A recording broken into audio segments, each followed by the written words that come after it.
Assalamualaikum warahmatullahi wabarakatuh. Selamat siang dan salam sejahtera bagi kita semua. Yang terhormat Bapak Ajiyono Nugroho dan Bapak Fauzi Juberta selaku dosen pengampu mata kuliah Hukum Agraria. Yang kami hormati Kepala Kantor Pertanahan Kabupaten Anggrek Ibu Putri Purnamasari. Dan sebelah sininya ada Kepala Kantor Pertanahan, Kepala Seksi Pengukuran dan Pemetaan Bapak Dian Adi Chandra. Terus perwakilan pemerintah Kabupaten Anggrek Bapak Andi.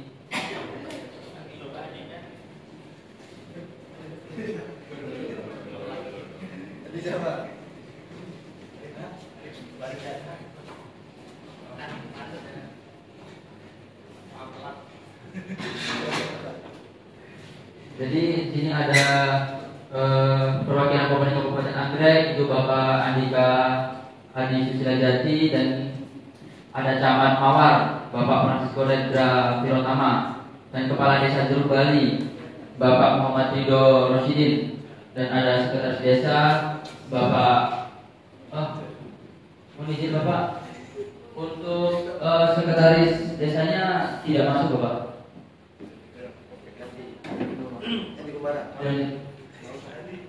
Lanjutin aja. Baik, sudah hadir. Pertama-tama mari kita panjatkan puji syukur kehadirat Allah Subhanahu Wa Taala, karena atas limpahnya rahmat dan karunia-Nya kita dapat hadir dan mengikuti kegiatan simulasi hasil pengukuran dan pemetaan distribusi tanah pada hari ini dalam keadaan sehat. Perkenalkan, nama saya Nabi Nasir Rofir yang akan bertugas menjadi moderator dalam kegiatan simulasi rapat pada siang hari ini. Selanjutnya mari kita simak beberapa hasil pengukuran dan pemetaan distribusi tanah di Desa Jeruk Bali oleh Ibu Putri Purnamasari. Disilakan, waktu dan tempat dipersilakan. Sebelumnya saya ucapkan terima kasih kepada Mas Nabil yang telah memberikan saya kesempatan. Saya di sini akan menjelaskan tentang dasar kegiatan dari acara kita ini. Yang pertama ada Undang-Undang Nomor 5 Tahun 1960 tentang Peraturan Dasar Pokok Agraria. Nomor 2 Peraturan Pemerintah Nomor 224 Tahun 1961 tentang pelaksanaan pembagian tanah dan pemberian ganti kerugian. Ada Peraturan Pemerintah Nomor 24 Tahun 1997 tentang pendaftaran tanah. Peraturan Menteri Negara Agraria Kepala BPN Nomor 3 Tahun 1997 tentang ketentuan pelaksanaan Peraturan Pemerintah Nomor 24 Tahun 1997 tentang pendaftaran tanah. Nomor 5 ada Peraturan Menteri ATR Kepala BPN Nomor 9 Tahun 2015 tentang tata cara penetapan tanah terlantar. Nomor 6 ada Peraturan Pemerintah Nomor 20 Tahun 2021 tentang penertiban kawasan dan tanah terlantar. Peraturan Menteri ATR BPN Nomor 20 Tahun 2021 tentang tata cara penertiban dan penggunaan kawasan dan tanah terlantar. Peraturan Menteri Agraria dan Tata Ruang Kepala Badan Pertanahan Nasional Republik Indonesia Nomor 7 Tahun 2019 tentang perubahan kedua atas Peraturan Menteri Negara Agraria Kepala Badan Pertanahan Nasional Nomor 3 Tahun 1997 tentang Peraturan Pemerintah Nomor 24 Tahun 1997 tentang pendaftaran tanah. Terus nomor 8 ada petunjuk teknis redistribusi tanah tahun 2004. Ada surat keputusan Kepala Kantor Wilayah BPN Provinsi Riau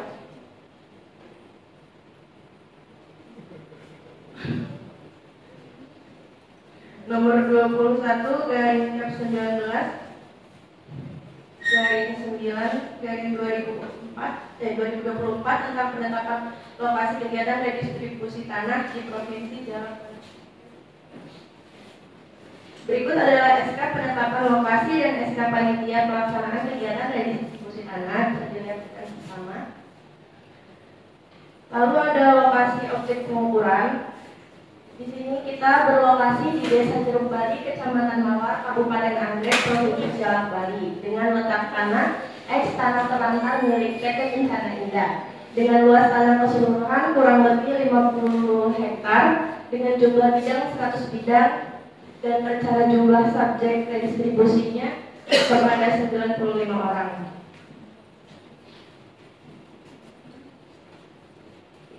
Baik, setelah menyimak pemaparan materi dari Kepala Kantor Pertanahan Ibu Putri Purnamasari, selanjutnya Kepala Seksi Pengukuran dan Pemetaan Bapak Dian Adi Chandra akan menjelaskan peta-peta dalam hasil pengukuran dan pemetaan dari tanah. Kepada Bapak Dian Adi Chandra, waktu dan tempat dipersilakan.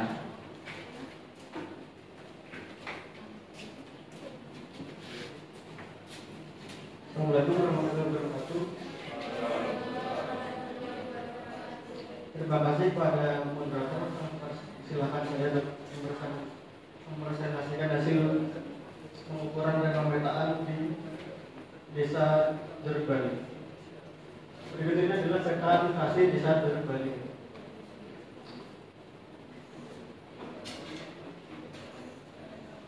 Terus masuk saja ke metode dan alat ukur.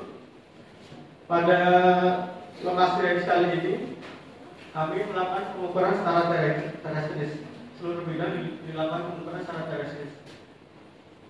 Metode terestis dilakukan berdasarkan pengukuran dan pengamatan yang semuanya dilakukan di permukaan bumi. Untuk alatnya sendiri, pada pengukuran kali ini kami menggunakan GNSS, total station dan raw meter atau meteran dengan menggunakan sistem koordinat UTM. Maksudnya TM3 dengan 49.1. Kemudian peta skalasinya menggunakan peta 1/1000 dan 1250. Kemudian langsung ke hasil pengukuran. Pengukuran dilaksanakan selama kurang lebih 2 bulan dan telah menghasilkan sebanyak 100 bidang dengan luas total 50 hektar. Masing-masing bidang telah diberikan nomor identifikasi bidang. Dan kemudian telah dikonekkan juga dengan berkas yuridisnya sesuai dengan penetapan sebelumnya. Kemudian gambar ukur juga telah dibuat dengan lengkap.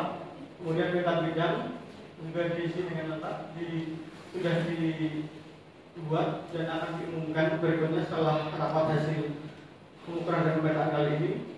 Kemudian batas minyak tanah telah disepakati juga oleh para pemohon dan para pihak yang berbatasannya. Nah, kemudian sebelum mengukur, kami berdasarkan kepada peta keliling Tora yang diukur sebelumnya oleh kantor wilayah Jalan Bali. Seperti ini penampakannya. Lanjut. Kemudian ini gambar ukur yang kami hasilkan dari hasil pengukuran. Memanfaatkan peta foto untuk pemetaan untuk mengidentifikasi yang agar lebih jelas pada saat pengukuran. Oh ya, pengukuran di lokasi ekstra terlantar ini tidak hanya tanah pertanian yang didistribusikan, tapi pula ada pula lokasi tanah permukiman. Oke, lanjut. Berikut ini peta bidang tanahnya. Yang satu saya contohkan ada versi dengan peta citra foto, yang satu tanpa citra foto. Nah, berikut adalah kita cara penilaian hasil kegiatan pengukuran dan pemetaan, yaitu sebanyak 100 bidang yang telah diukur oleh tim pengukuran kantor pertanahan Jeruk Bali. Nah, dan di sini yang pertamanya masih kantor masih kepala seksi yang lama. Kebetulan saya baru dilantik minggu kemarin. Terus ada penugasan untuk presentasi hari ini. Jadi apabila ada kekurangan, saya mohon maaf. Nah, berikut ada peta penggunaan tanahnya. Yang warna hijau itu adalah peta untuk pertanian, dan yang warna pink itu tanah pertanian yang telah dikuasai sesuai penetapan lokasinya. Kemudian Ini peta status tanahnya. Untuk yang warna merah gelap atau merah tua itu adalah tanah kas desa yang pada kesempatan kali ini dibagikan juga untuk tanah kas desa. Oke, lanjut. Demikian ekspos hasil pengukuran dan pemetaan redistribusi tanah eks tanah terlantar Desa Jeruk Bali, Kecamatan Mawar, Kabupaten yang akan digunakan sebagai dasar dalam proses penetapan penerbitan sertifikat hak atas tanah dalam rangka reforma agraria.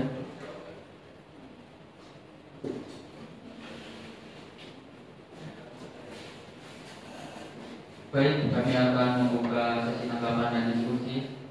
Dipersilakan kepada para pihak baik dari pemerintah daerah, kecamatan, desa maupun perwakilan masyarakat untuk menyampaikan pertanyaan atau masukan.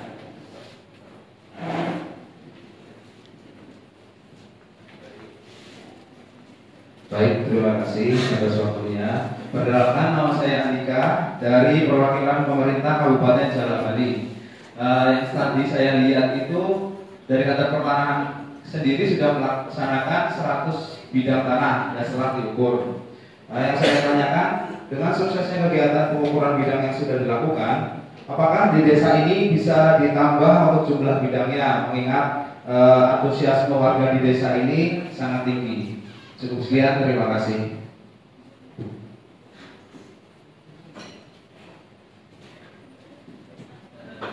Baik, terima kasih atas penjelasan dari saya. Saya selaku camat di Kecamatan Mawar, izin bertanya, bagaimana mekanisme penanganan konflik atau permasalahan yang mungkin timbul selama proses redistribusi tanah? Sekian, terima kasih.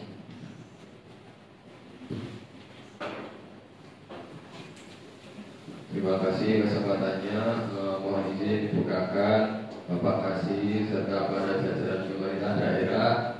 Saya selaku Kepala Desa Jeruk Bali ingin menanyakan bagaimanakah jika ada masyarakat yang merasa tidak puas dengan hasil pengukuran dan pemetaan bidang tanah. Apakah ada mekanisme pengaduan yang dapat dilakukan oleh masyarakat?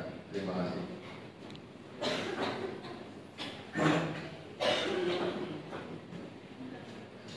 Baik, terima kasih atas waktu dan kesempatan yang Bapak Ibu berikan kepada saya selaku perwakilan masyarakat ingin bertanya kepada bagaimana masyarakat bisa mendapatkan informasi yang transparan dan terbuka mengenai proses data pengukuran retribusi tanah di desa kami, Pak. Terima kasih.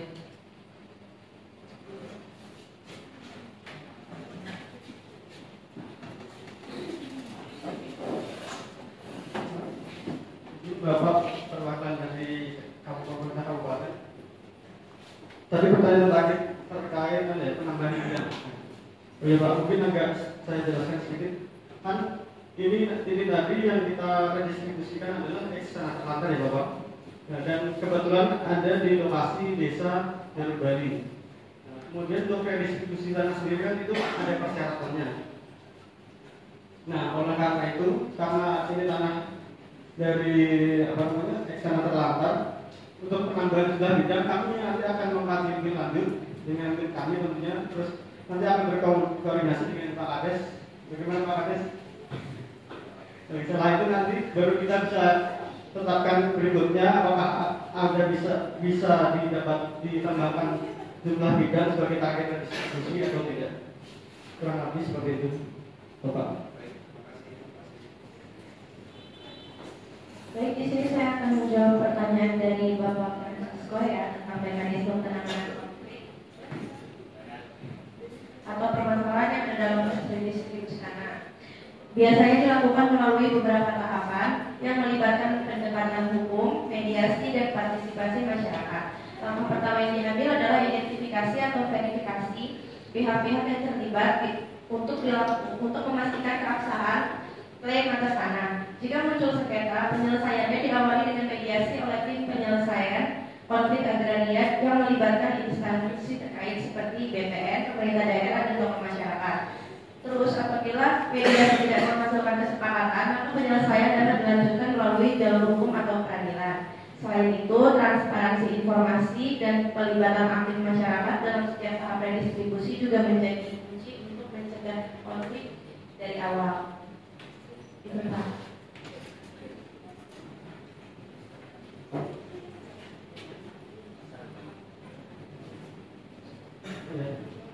Berikutnya saya akan menjawab tentang pertanyaan yang tadi tentang pengaduan atau komplain.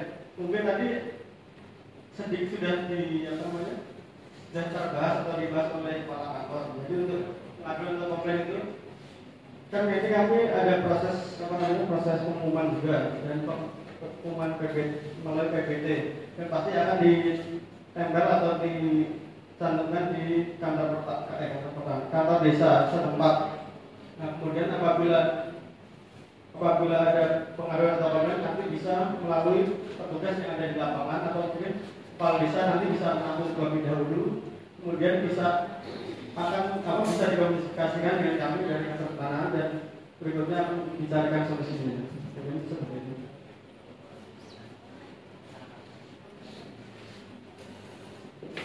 Terus saya akan menjawab pertanyaan dari Mas Arif. Bagaimana masyarakat bisa mendapatkan informasi yang transparan ya Mas? Jadi masyarakat itu dapat memperoleh informasi yang transparan dan terbuka mengenai proses serta hasil pengukuran redistribusi tanah melalui beberapa saluran resmi yang disediakan oleh pihak pelaksana, yaitu kami sendiri. Salah satunya adalah melalui sosialisasi atau pertemuan warga yang difasilitasi oleh panitia redistribusi tanah bersama perangkat desa dan Badan Pertanahan Nasional, di mana informasi terkait jadwal pengukuran, hasil sementara, dan tahapan proses disampaikan secara langsung.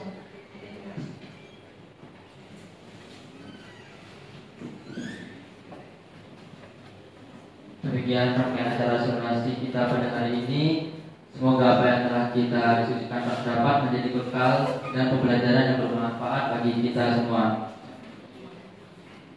Saya Nabi Binasir Dovir selaku moderator, mohon maaf apabila terdapat kekurangan dan membantu acara ini. Wassalamualaikum warahmatullahi wabarakatuh.